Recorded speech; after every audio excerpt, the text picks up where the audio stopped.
नमस्कार दोस्तों, आज हम पढ़ेंगे ग्लैंड के बारे में। ग्रंथियाँ यह एक थैले की आकार की रचना होती है जिसमें से एंजाइम या हार्मोन्स निकलते हैं। ग्रंथियाँ तीन प्रकार की होती हैं: बहिस्रावी, अंतःस्रावी, मिश्रित ग्रंथि। बहिस्रावी ग्रंथि, इससे एंजाइम निकलता है। इनमें नलिका पाया जाता है तथा इनका मार्ग निश्चित होता है। बहिस्रावी ग्रंथि से निकलने वाला एंजाइम रक्त के में जाकर नहीं मिलता। श्वेत ग्रंथि, अश्रु ग्रंथि, दुग्ध ग्रंथि।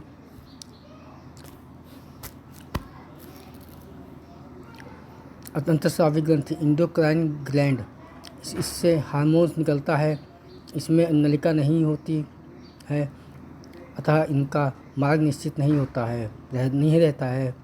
इससे निकलने वाले हार्मोन्स रक्त में जाकर मिल जाते हैं और जैसे hypothalamus, pineal, thyroid, parathyroid, thyroid, thymus, adrenal, gonad, अप्यूस।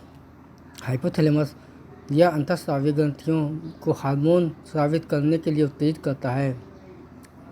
Pineal gland, जिसे बायोलॉजिकल ग्लैंड भी कहते हैं, इससे मेलाटोनिन नामक हार्मोन निकलता है जो नींद लाने में सहायक है। थायराइड अवटु ग्रंथि, यह सबसे बड़ी अंतःस्रावी ग्रंथि है। यह गुलाबी रंग के एच आकार की होती है। यह ग्रंथि पीयूष ग्रंथि के अधीन कार्य नहीं करती। इस ग्रंथि से थाल टॉक्सिन नामक हार्मोन निकलता है जो रक्तचाप, बीपी नियंत्रित,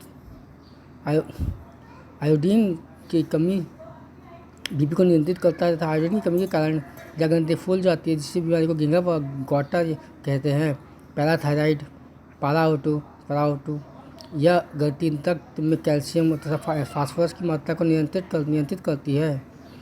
यह ग्रंथि थायराइड के ठीक पीछे होती है। इसकी संख्या 4 होती है। थाइमस, यह वक्ष गुहा में पाया जाता है। इसका कार्य प्रोटीन का निर्माण करना, किंतु 15 वर्ष की अवस्था के बाद यह कार्य करना बंद कर देती है। एड्रिनल ग्रंथि, अधिवृक्क ग्रंथि, इस ग्रंथि को 4S/3F भी कहते हैं, कभी कहते हैं। इसे आपातकालीन ग्रंथि भी कहते हैं। इससे एड्रेनलिन नामक हार्मोन निकलता है। यह हार्मोन रक्तचाप को नियंत्रित करता है। इस हार्मोन को लड़ो या उड़ो हार्मोन भी कहते हैं। इसे जीवन रक्षक हार्मोन भी कहते हैं। अधिवृक्क से दैनिन नामक हार्मोन भी निकलता है जो रक्तचाप को नियंत्रित करता है। अतः रक्तचाप को नियंत्रित करने में अधिवृक्क का थायराइड महत्वपूर्ण भूमिका निभाते हैं। जनन ग्रंथि, गोनेड ग्लैंड, वैसी ग्रंथि जो जनन की क्रिया में भाग लेती हैं उन्हें गोनेड ग्लैंड कहते हैं, जैसे ओवरी, टेस्टी। जितने भी लैंगिक हार्मोन्स जैसे स्पर्म, ओवम होते हैं वे सभी स्टेरॉइड होते हैं। पीयूष ग्रंथि, पिट्यूटरी ग्लैंड, यह सबसे छोटी ग्रंथि है जो कि अंतःस्रावी है। इसका भार 0.6 ग्राम होता है। यह मस्तिष्क के अधरतल बीचों बीच में पाई जाती है। यह शरीर के विभिन्न क्रियाकलापों को नियंत्रित करती है अतः इसे मास्टर ग्लैंड भी कहते हैं।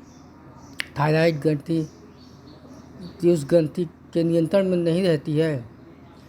पीयूष ग्रंथि के निम्नलिखित हार्मोन्स निकलते हैं: THS यानी कि थायराइड स्टिमुलेटिंग हार्मोन, जब हार्मोन थायराइड ग्रंथि के थायरॉक्सिन निकालने में उत्तेजित करता है तब थायराइड ग्रंथि को आयोडीन की कमी होती है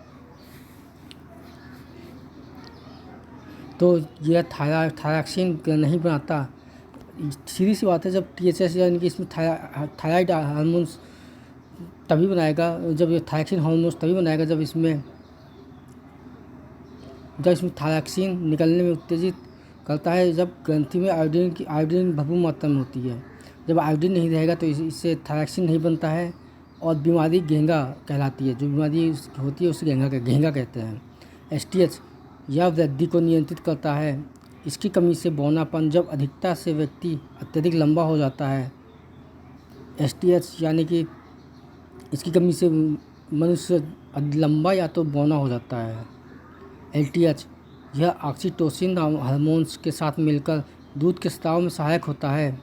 मिश्रित ग्रंथि यह ग्रंथि हार्मोन तथा एंजाइम दोनों का स्राव करती है अतः इसमें अंतःस्रावी तो बहिःस्रावी दोनों के गुण देखे जाते हैं अतः इसे मिक्स्ड ग्लैंड कहते हैं। जैसे अग्नाशय यह दूसरी सबसे बड़ी ग्रंथि है।